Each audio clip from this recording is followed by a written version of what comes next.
Ek weet nie van jou nie, maar November, Desember is die tyd van die jaar wat ek nadink oor alles wat die afgelope jaar gebeur het, en as jy nou Desember die kans kry om iewers te gaan sit op 'n strand of op 'n berg of iets lekkers te kan doen, om so 'n paar ure te vat, om net so 'n bietjie na te dink en te reflekteer oor jou lewe, en waar is jou lewe, wat doen die Here met jou lewe, is jy op die regte plek?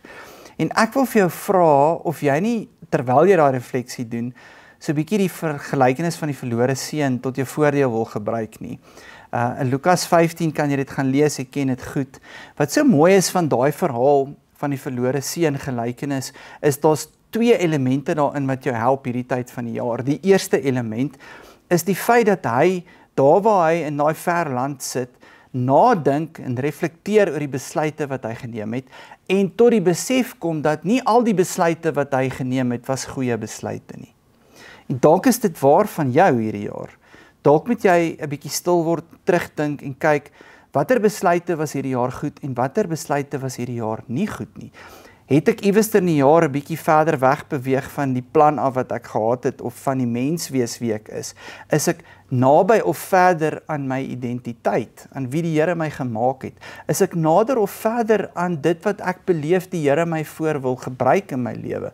Is ek nader of verder aan die goed in die lewe wat regtig belangrik is, of het die geraas en die besig wees hierdie jaar gemaak dat ek eintlik baie verder wegbeweeg het van dit wat regtig saak maak in my lewe en wat ek eintlik wil doen, wat my passie is. Dis die eerste ding van die verlore seun verhaal. Die tweede ding is tuiskoms. Dis eintlik net so ongelooflik vir my, ek kan nie daai beeld uit my kop uit kry, van waar daai seun daar onder aankom, en ek sien vir pa daar op die plaashuis se stoep staan, en sy pa hardloop hom tegemoet, en hierdie seun wat nie gedink het, dit is enigstens moontlik dat sy pa hom kan vergewe nie, sy pa kom hou hom vas. En dit is wat gebeur na refleksie. Dit is wat gebeur na besef. Dit is wat gebeur na partykeer die keuse om 'n verandering te maak en huis toe te kom. En die woord tuis, die woord tuiskoms is vir my so spesiaal, want 'n mens moet iewers in jou lewe bietjie vir jouself afvra, waar voel ek tuis? Waar is my huis? Waar is my basis? Waar is die plek waarna toe ek terugkeer?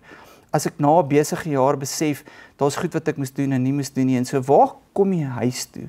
En ek hoop vir jou is dit soos vir hom, by jou pa, jou hemelse pa, die huis waarin jy bly, jou geestelike huis, die plek waar jy is, waar jy weet, hier behoort ek eintlik. Dis eintlik wie ek is. Dis waar ek my krag kry, dit is waar ek moet tyd spandeer, dis waar ek op die rusbank moet gaan sit, 'n bietjie gaan rus. Miskien is dit die tyd waar ek in die kombuis moet gaan sit en kos maak en dit net geniet, en die feesviering van jy het by die huis gekom, vir jouself weer net bietjie toeëien, dat jy weet die Here is vir my lief.